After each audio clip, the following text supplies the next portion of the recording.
Hey guys, it's Betta Fish 2002, and today is going to be a video on the foods I feed my betta fish.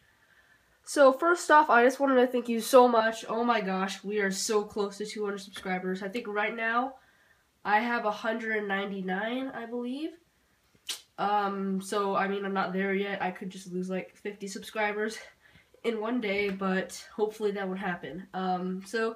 Yeah, I'm just going to get started with the foods I feed my bettas. To start off, I'm going to be giving you guys the in-canister foods that I give my bettas, like inside of like canisters, like not frozen bloodworms or frozen brine shrimp or live foods, the ones that come in pet stores that are inside of canisters. So the first one I'm going to be showing you guys is this Tropical Flakes from Aqueon. It is supposed to be color enhancing Tropical Flakes. This is what I first used for my 10-gallon sorority tank. I used to have tropical fish in there. Now it's just all bettas, plus now Molly. I used to feed them this, or I still do feed my Molly this. But I'm thinking of upgrading to Omega 1 flakes because Omega 1 has very good ingredients in their food. And this does have whole fish meal, as you can see, which is not good for your bettas. I don't suggest it. Next, I have Betamin Tropical Medley, which is also pretty good food. It's right here. I have two of them. It was a mistake for something. I also have two Omega 1 pellets too. So yeah, I have Betamin Tropical Medley by Tetra. These are they do have fish meal, but they also have a lot of other stuff that are very good for your bettas. Here are the ingredients. You can read that, pause the video. It does have fish meal, but it does have some other good stuff too. I trust Tetra with a lot of stuff because I've used Tetra for quite a while and my fish love their food. So yeah, Betamin Tropical Medley is another great choice. I also forgot to mention that this Betamin Tropical Medley flake food for bettas does also have some freeze-dried brine shrimp. So, whoa. I don't think I closed it. Oh, wow. Okay, yeah, I need to close that. So, besides the fact that I just spilled a bunch of food all over the place, there is another food by Tetra that I use, which is these Tetra freeze-dried bloodworms, and this is a great choice for your bettas, or any kind of tropical fish. This is very high in protein, almost too high that you don't want to feed it every day. Actually, you shouldn't feed every day.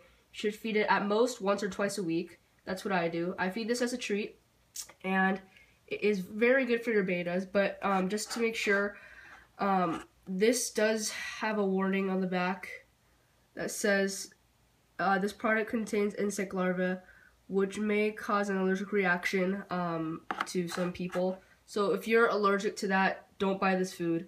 Because there are reviews on Amazon that say that if you use this food too much, then people can sometimes get allergic reactions from touching this food too much. So if you are allergic to it, just be careful. And I wouldn't buy this food because there are other ones that may not include insect larvae. Alright, so the next food I have are these Omega 1 Betta Buffet pellets. I have two of these also, as I mentioned before.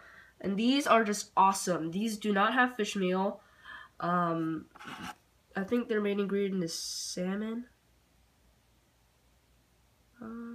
Yeah, whole salmon is the main ingredient in this food, and that is very, very good. And that's why I like Omega 1, because they don't use fish meal, and you can trust them to have good food, because you know they don't have fish meal. So basically, not having fish meal is almost a guarantee for a good food. Other good betta foods happen to be Life Spectrum, which also don't have any fish meal, and National Geographic, which also does not have fish meal. Those are both pellet foods for your betta fish. And this is kind of what the pellet foods look like. They're very, very tiny granules, as you can see. Hopefully you got a good glimpse of that. But yeah, those are the in-canister foods that I feed my betta fish. So the next thing I'm going to be talking about are the foods that are not in canisters. So those kinds of foods include frozen foods, live foods, and such like that. So I feed my bettas live worms that I get from my local fish store, not PetSmart, not Petco, but this is a store that's primarily a fish store, so they do take a lot better care of their fish.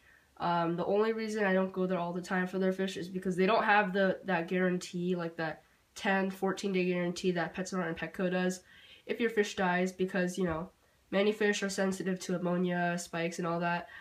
They only have like a 24-hour guarantee, I believe, but they still have very good livestock. Anyways, back on the topic, I was talking about, oh yeah,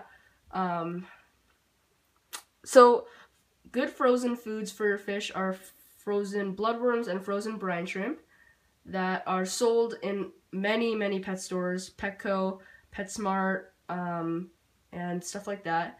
There should usually be a frozen section in your local pet store, because not only fish food is frozen, sometimes there are like reptile food that's frozen, or sometimes even other foods. So yeah, I really suggest those. Those are also treats. I wouldn't feed those more than once or twice a week. And lastly, I feed my betta fish live bloodworms, which not live bloodworms. They're just live worms. They're not like earthworms or anything like that. Just a clarification. They're they're these worms that are actually very good for betta fish, but they're also considered treats. So again, I wouldn't feed them more than once or twice a week. And again, those are from a local fish store, so I don't know if PetSmart or Petco has them. At least in my area, they don't. So yeah. I hope this video was informative and helped you in picking out your food, or picking out a good food for your betta fish or other tropical fish. I also suggest omega-1 if I didn't mention that before. So yeah, thank you guys for watching. Please like, comment, and subscribe. And, yeah, for more pet videos. Bye.